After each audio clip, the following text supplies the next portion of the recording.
నిజంగా మనం చక్కగా బలంగా ఉన్నామనుకోండి, అన్ని అనుకూలంగా ఉన్నప్పుడు ఎవరన్నా మనము సహాయం కోరుతామండి? లేదు.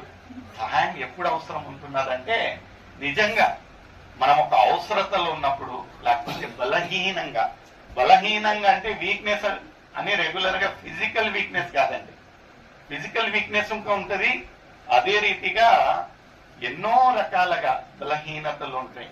ఆర్థిక బలహీనత ఉంటున్నది, లేకపోతే we don't have a good relationship.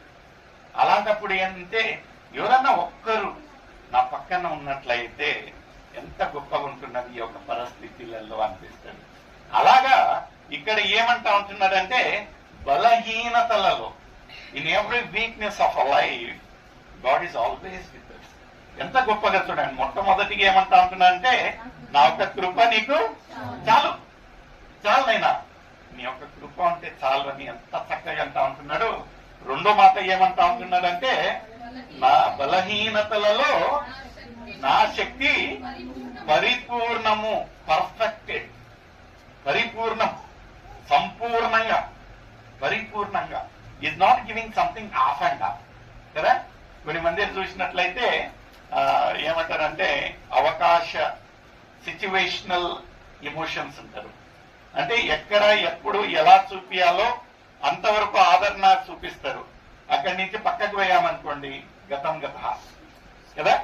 అయితే ఇక్కడ ఎలాంటి ఒక వీక్నెస్ ఉన్నను ఈయన ఏం అంటా ఉంటున్నాడంటే ఆయా perfected.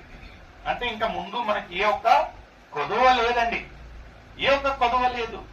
There is nothing lacking in our lives. ఎంత చక్కటి మాట. మొదటిగా వచ్చేసి ఏమంటా ఉంటున్నానంటే నా యొక్క కృప నీకు చాలు. రెండోది ఏమంటా ఉంటున్నాడంటే నీ యొక్క బలహీనతలలో నా శక్తి పరిపూర్ణం. ఎందుకంటే when God is with us, they can nobody be against us కదా.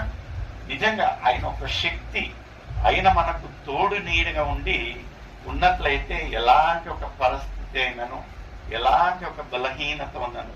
ఎందుకంటే యథావిధిగా మన ఒక నరరూపులం కదా జనులము, మనము పైనుంచి దిగవడం. We are not heavenly bodies.